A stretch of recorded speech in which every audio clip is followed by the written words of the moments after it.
오늘은 성경을 거짓된 것으로 해석을 하고 그래서 거짓된 신학들이 있다는 것을 좀 여러분에게 말씀을 드리려고 합니다.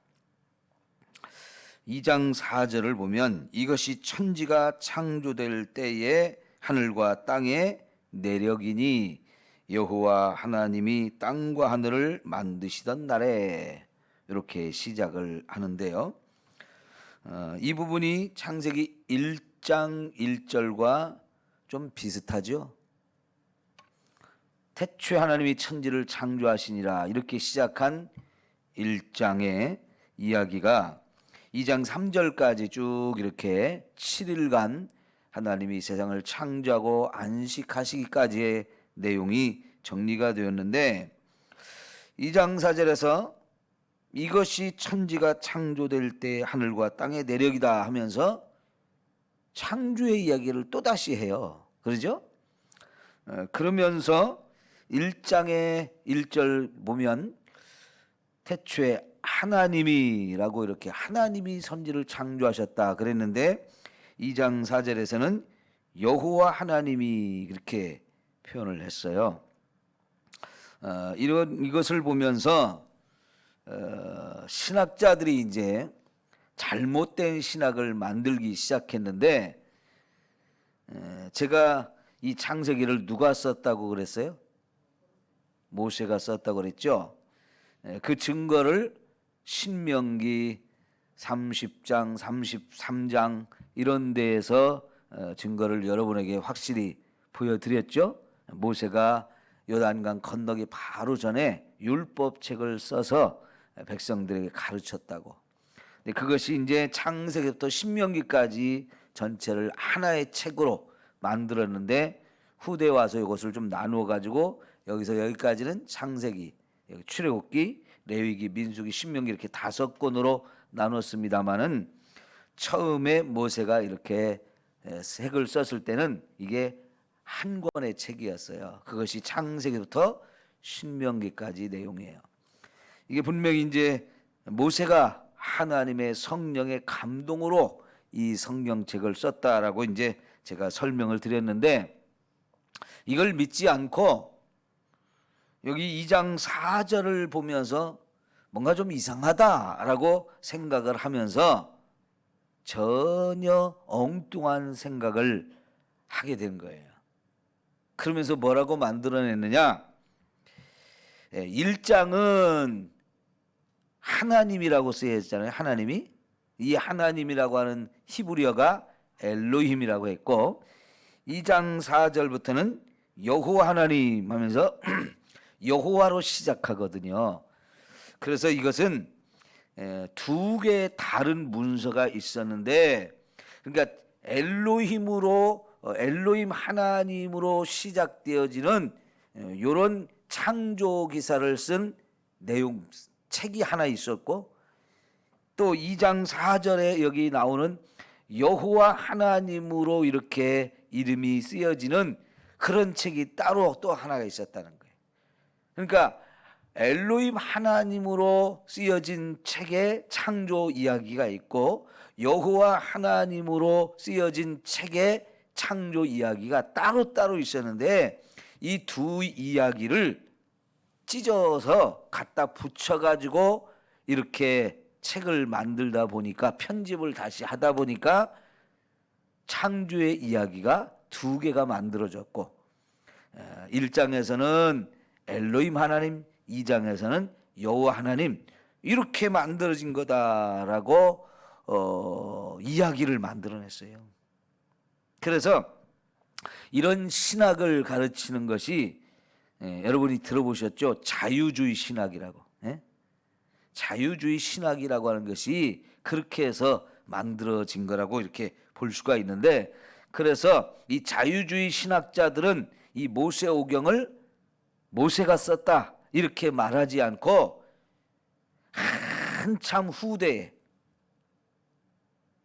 그러니까 조금 더 빨리 잡으면 BC 한 800년경 조금 더 뒤로 가면 BC 한 500년경 그러니까 모세를 지나서 다윗을 지나서 한참 후대에 바벨론 포로로 멸망하기 전, 뭐 거의 멸망한 후, 뭐 이런 식으로 후대 사람들이 그 전에 이제 4개의 책이 전해져 왔었는데 그거를 편집해 가지고 이렇게 저렇게 이쪽 있는 거 이쪽에서 찢어오고 저쪽에서 떼어오고 하면서 자꾸 띄어 붙여 가지고 찢어 발겨 가지고 이걸 붙이고 편집을 해서 모세오경이 만들어졌다. 이렇게 말하는 사람들이 생긴 거예요. 그걸 가리켜서 문서설이라고 하는데 영어로 JEDP라고 하는 4개의 문서가 있었다는 거예요. J는 여호와라고 하는 말의 첫 글자, E는 엘로힘이라는 말의 첫 글자, 그 다음에 D는 신명기를 영어로 듀트로나미 이렇게 표현하거든요. 거기서 말하는 D, 그 다음에 P는 제사장을 프리스트 이렇게 말하는데 거기서 따온 이 첫 글자들이에요. 그래서 여호와 문서, 엘로힘 문서, 신명기 문서, 제사장 문서 이렇게 4개의 문서가 따로따로 있었는데 그 내용들을 후대 한 바벨론 포로 생활을 마치고 돌아온 사람들이 그런 4개의 문서에 있는 내용들을 여기서 이만큼 찢어다 붙이고 저쪽에 있는 것도 찢어다 붙이고 해가지고 이렇게 성경이 만들어졌다라고 이야기를 한단 말이에요. 그렇게 가르치는 게 자유주의 신학이에요. 자유주의 신학. 그 자유주의 신학이 또 더 시간이 지나서 현대 신학이라고 이렇게 또 이름이 붙여지거든요. 거기에 비해서 정통주의 신학이라는 게 있어요. 정통주의 신학. 여러분, 목사님들 중에서 설교를 이렇게 하는 걸 가만히 들어보면 저 사람이 자유주의 신학, 현대 신학에 물든 사람인지 그걸 공부한 사람인지 아니면 정통 신학을 공부한 사람인지를 볼 수가 있어요. 근데 이게 굉장히 위험한 겁니다. 자유주의 신학은 거기서 또 계속 발전되어 준 현대 신학까지 이런 신학들은 다 뭐가 문제냐면 하나님의 말씀의 권위를 인정하지 않는 거예요. 여러분, 그럼 이 자유주의 신학자들이 말하는 것처럼 누가 썼는지 모르는 4개의 책이 따로따로 있었는데 그 책의 내용을 후대에 바벨론 포로 생활을 마치고 돌아온 어떤 사람들이 이쪽에 있는 책 여기다 붙이고 이쪽에 있는 책 찢어다 또 그 다음 붙이고 이렇게 해서 편집해서 만들어진 것이 성경이라면 성경이 하나님 말씀이에요? 절대로 그러면 그것이 성경이라면 그건 하나님 말씀도 아니고요. 우리가 그거를 믿을 필요도 없는 거예요. 그런데 신학을 하는 사람들이 이렇게 성경을 막 찢어서 다 갈기갈기 찢어서 엉망으로 만들어 놓고 그러면서 그걸 신학이라고 이름을 붙여요. 그런 신학의 영향이 얼마나 전 세계에 널리 퍼졌는지 지금은 수많은 신학교에서 이런 신학을 가르쳐요. 그래서 저는 목회를 하면서 부교육자를 청빙을 할 때 그 부분을 항상 점검을 합니다. 이 사람이 정말 그런 자유주의 현대 신학으로 공부를 해가지고 그렇게 설교를 할 사람인지 아니면 정통 신학을 배워가지고 그 정통 신학에 입각해서 하나님 말씀을 해석하고 설교를 할 사람인지를 제일 먼저 그거를 항상 조심해서 봐요. 죄송합니다마는 사실 우리 한신대학이 우리나라 신학대학 중에서도 이런 자유주의 신학과 현대 신학으로 가장 많이 물들어 있는 신학교거든요. 그래서 사실은 제가 이 한신대학 출신 이 전도사님들, 부목사님들 이렇게 만나보면 항상 그 부분을 제일 먼저 점검해요.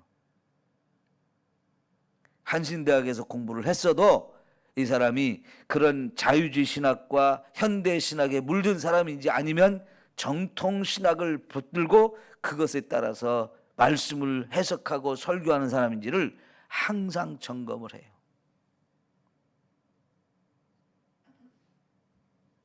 여러분, 그렇게 되면 이 자유주의 신학과 현대 신학에 물든 사람들이 하는 짓이 또 뭐냐면 창세기 1장의 이 창조에 관한 1장과 2장의 창조에 관한 이야기를 해석할 때 진화론 같은 것들을 받아들여 가지고 성경을 해석하는 거예요. 여러분, 근데 그 진화론의 가장 큰 핵심이 뭐냐면 진화론을 주장하기 위해서는 이 지구와 우주의 나이가 많아야 돼요. 길어야 되는 거예요. 그래서 진화론을 주장하는 사람들은 이 우주의 역사가 46억 년이 됐다라고 얘기를 합니다. 그 46억 년이라는 걸 어떻게 계산할까요? 사실은 계산할 수가 없어요. 근데 어쨌든 진화가 가능하다고 그 사람들의 이론에 따라서 어느 날 우연히 뭐가 만들어지고 또 세월이 지나면서 그것이 또 우연히 또 다르게 발전하고 진화하려고 이게 그 이론이 맞으려면 어쨌든 억지로라도 시간을 자꾸 길게 만들어야 되거든요. 그래서 길게 느리다 보니까 46억 년이라는 말을 만들어냈어요.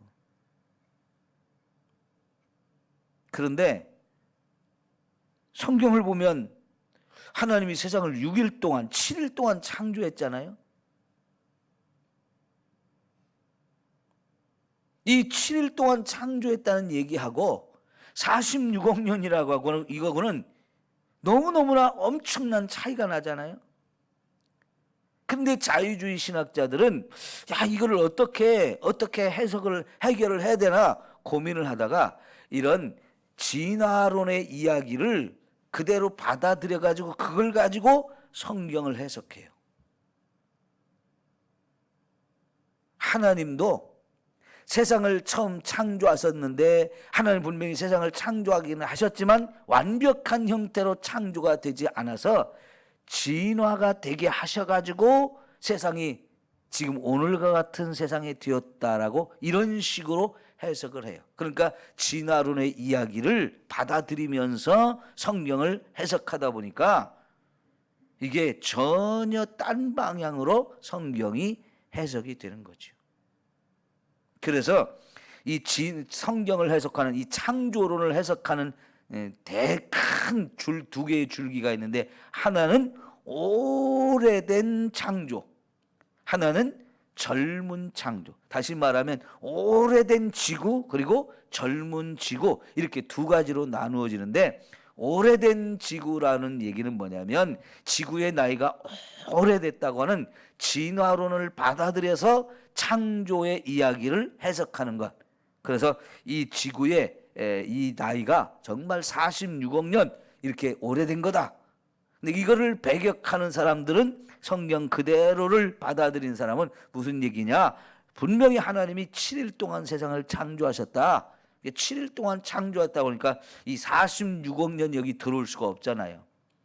그래서 젊은 지구다 이렇게 표현을 하거든요. 여러분 베드로후서 3장을 한번 봅시다.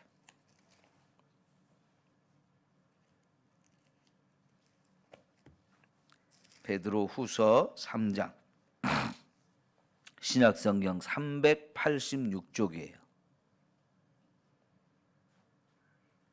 16절부터 보겠습니다. 16절부터 18절까지 볼게요. 또 그 모든 편지에도 이런 일에 관하여 말하였을 때 그 중에 알기 어려운 것이 덜어 있으니 무식한 자들과 굳세지 못한 자들이 다른 성경과 같이 그것도 억지로 풀다가 스스로 멸망에 이르느니라.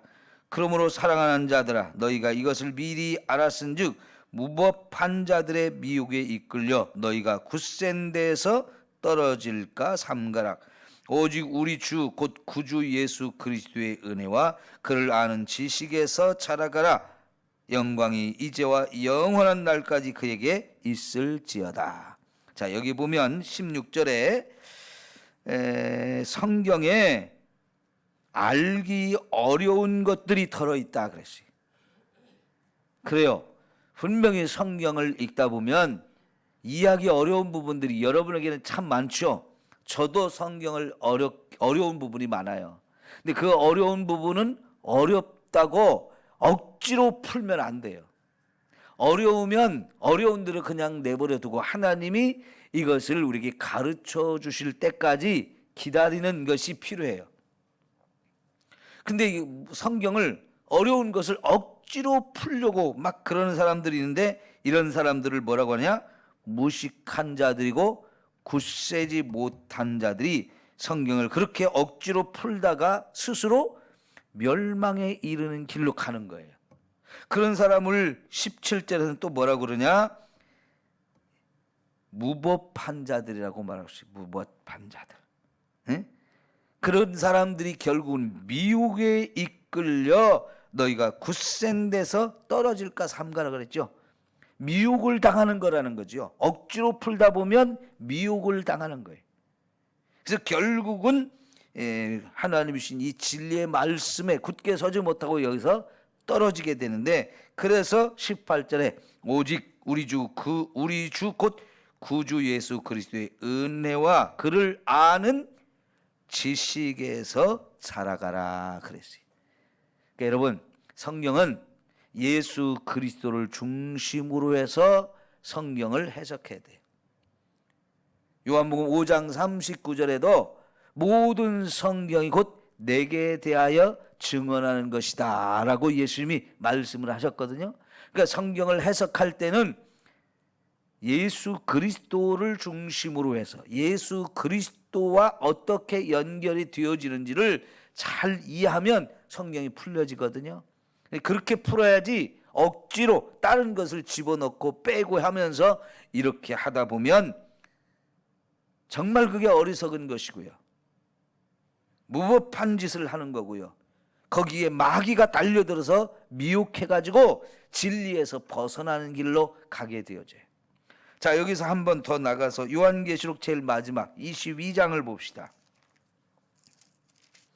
요한계시록 22장 18, 19절.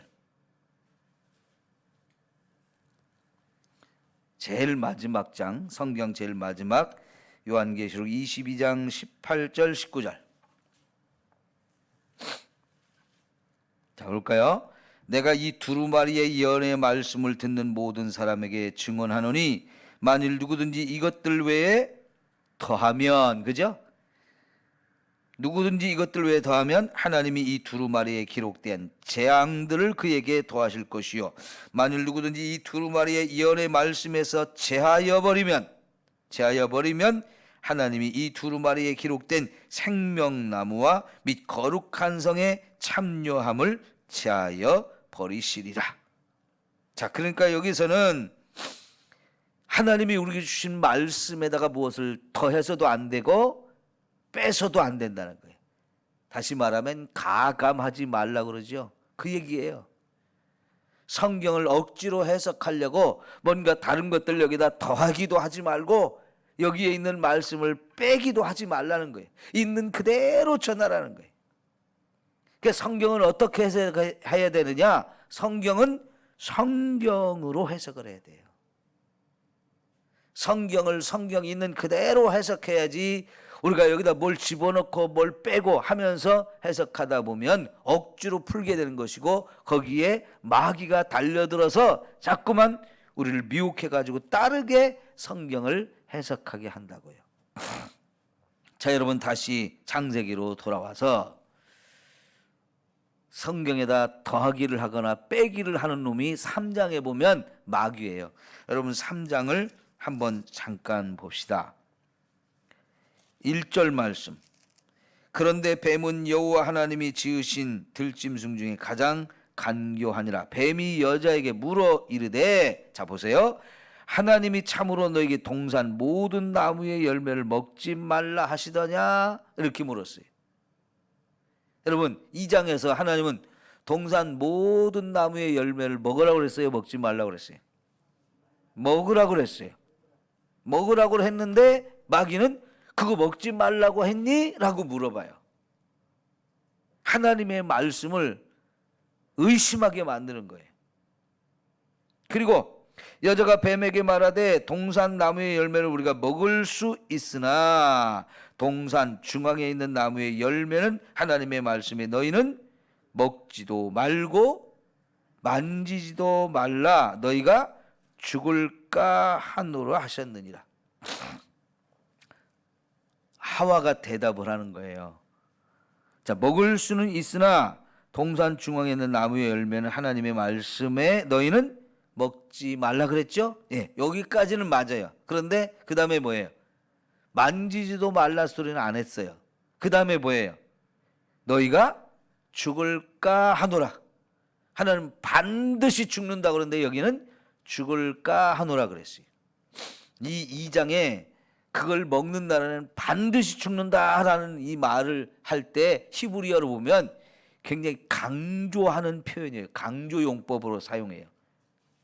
죽는다는 말을 2번 썼어요. 죽음이라는 단어를 2번 써서 히브리어는 똑같은 말을 반복해서 쓰면 그게 강조 용법이라고 그랬잖아요. 그것처럼 하나님이 죽는다 2번을 말씀을 하셨거든요. 그런데 하와는 죽을까 하노라면서 죽을 수도 있고 안 죽을 수도 있는 것처럼 얘기를 하잖아요. 하나님은 강조해서 말하는데 그거를 그냥 대충 생각하고 있는 거예요. 중요하지 않게 생각하고 있는 거예요. 그러니까 뱀이 뭐랍니까? 뱀이 여자에게 결코 죽지 않는다. 거짓말이죠. 결코 죽지 않는다. 그래서 결국은 그 다음에 뭐라고 해요? 그것을 너희가 먹는 날에는 너희 눈이 밝아져 하나님과 같이 되어 선악을 알 줄을 하나님이 아심이라 하면서 없는 말씀을 또 집어넣는단 말이에요. 말씀을 거짓말로 바꾼 다음에 없는 것을 집어넣는다. 이게 사탄이 하는 짓인데요. 그러면 여러분 말씀을 빼거나 말씀을 더하거나 이게 바로 사탄이 한 짓이고 성경을 해석할 때 이런 짓을 하면 결국 어떻게 될까요? 성경을 잘못 해석하게 되는 거예요. 그러니까 성경은 성경으로 해석해야 되는데 성경에 없는 얘기를 집어넣거나 성경에 있는 얘기를 빼거나 그래서 엉뚱한 방향으로 해석을 하게 되는 거죠. 이 창세기 1장, 2장의 해석이 그래서 너무너무 중요해요. 수많은 이단들이 이 창세기 1장, 2장의 말씀을 조금씩 비틀어서 해석하기 시작하면서 만들어져요. 예를 들면 여기 이제 우리가 2장에서 에덴 동산 얘기가 나왔잖아요. 그 에덴 동산 분명히 만들었고 하와가 아담과 하와가 거기서 한동안 살았습니다마는 3장에 가서 죄를 짓고 하나님 거기서 쫓아내셔가지고 거기를 그룹들 천사들을 둬가지고 지키게 함으로 인해서 다시는 에덴 동산에 들어가지 못하게 만들어가지고 결국은 우리가 에덴 동산을 잃어버렸잖아요. 근데 지금도 에덴 동산이 있다고 가르치잖아요. 그게 이단이에요. 그런 대표적인 이단이 전도관. 요 앞에 저 건너편 길 건너편에 전도관이 있죠. 거기서 어디를 에덴이라고 그럴까요? 신앙촌. 제가 처음 신학교를 다녔던 부천에 서울신학대학이 산 중턱에 있거든요. 근데 산 중턱에서 저 멀리 보이는 산이 있는데 거기가 바로 신앙촌이었어요. 부천의 소사라고 하는 곳에 신앙촌을 만들고 거기가 에덴 동산이라는 거예요. 그래서 전국에 있는 수많은 전도관에 다니던 사람들이 집 팔고 땅 팔고 해가지고 그 돈 다 가지고 와서 거기다 바치고 거기 들어가야 천국이라고 거기로 갔어요. 근데 그 사람들은 어떻게 된 줄 알아요? 거기 가니까 그 돈 다 바치라고 해서 돈 다 바치니까 조그만 집 한 칸씩 주고 거기서 살면서 거기서 직장을 만들어주고 거기서 일을 하겠는데 거기서 만들어내는 게 옛날 시온간장. 그죠? 신앙촌에서 만드는 많은 제품들이 있었잖아요. 요즘도 여기 앞에 전도관 바로 건너편에 보면 신앙촌 상회라고 있어요. 지금도 거기서 만드는 물건들 여전히 팔고 있는 가게가 있어요. 요즘에 많이 나오는 게 거기서 나오는 요구르트가 있더라고. 어느 분이 거기서 사온 거기서 파는 거라고 맛있다고 저한테 갖다 주면서 목사님 드세요 갖고 온 게 있어요. 여러분 그런 거 조심해야 돼요. 요새 또 몇 년 전에 시끄럽게 온 나라를 떠들썩하게 했던 것 중에 하나가 저 남태평양 피지에 지상 낙원이 있다고 하면서 거기로 가야 된다고 막 이렇게 사람들 끌고 간 그런 데가 있어요. 신현옥이라는 여자 목사가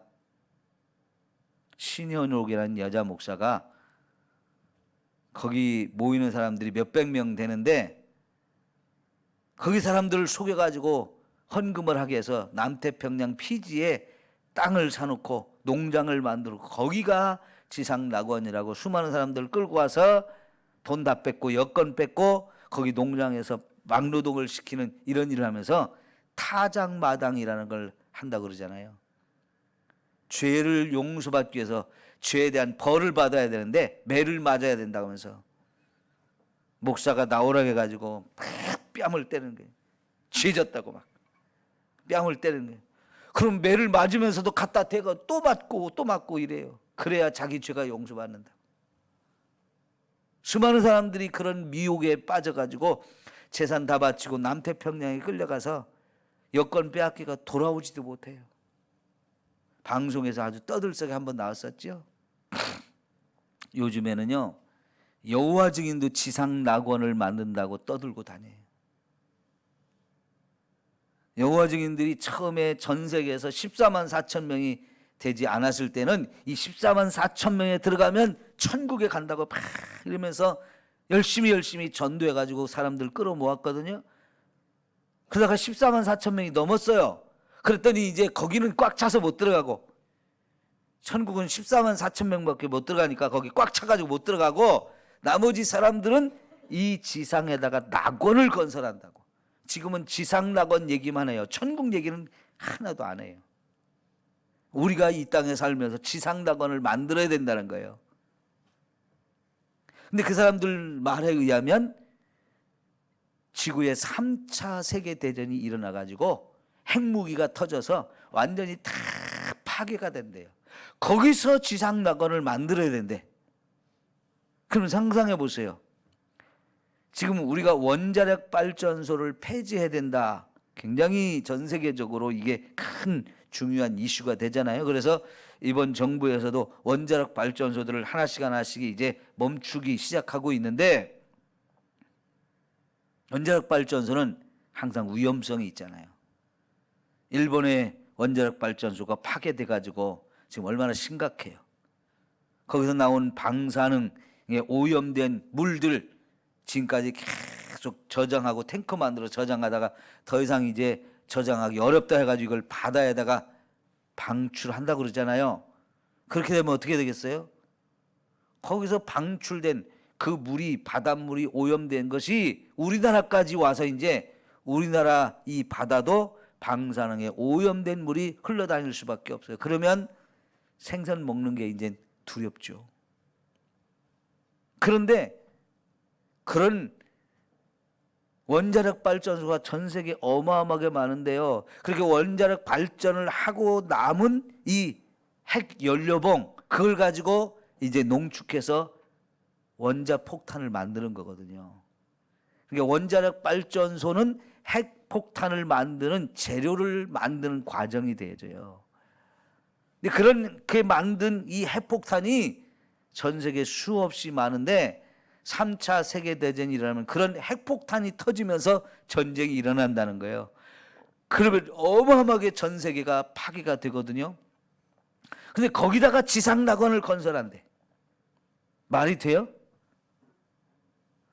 여러분 저 소련의 체르노빌이라는 곳이 원자력 발전소가 터져가지고 거기가 지금도 오염에 대해서 사람이 들어가지 못해요. 그 일대를 다 울타리를 쳐가지고 지금도 사람이 들어가면 안 되는 곳이거든요. 그 방사능에 오염된 것이 해결되려면 지구가 멸망할 때까지도 안 돼요. 그거는. 근데 그렇게 된 곳에 사람이 살아남아가지고 지상 낙원을 건설한다고요? 차라리 달나라에 가서 그렇게 하는 게 낫지. 말도 안 되는 이야기들을 하는 거예요. 여러분, 성경을 이렇게 자꾸 잘못 해석해가지고 수많은 이단들이 만들어져요. 우리는 하나님의 말씀 그대로를 제대로 보고 그대로로 해석할 수 있는 이런 길로 가야 돼요. 그래서 말씀 위에 우리가 믿음으로 굳게 서야 되죠. 주의 진리 위에 십자가 군기 하늘 높이 쳐들고 하면서 여러분 오직 주의 말씀 그대로 제대로 배우고 제대로 깨달아서 믿음을 바로 세울 때 여러분 저와 여러분이 굳건한 믿음 위에 서게 되는 줄 믿습니다. 정말 말씀을 잘못 이해하고 잘못 가르치면 다 멸망길로 가게 돼요. 오직 우리는 말씀을 제대로 배우고 제대로 깨닫고 그 말씀 위에만 굳게 서도록 합시다. 기도합니다.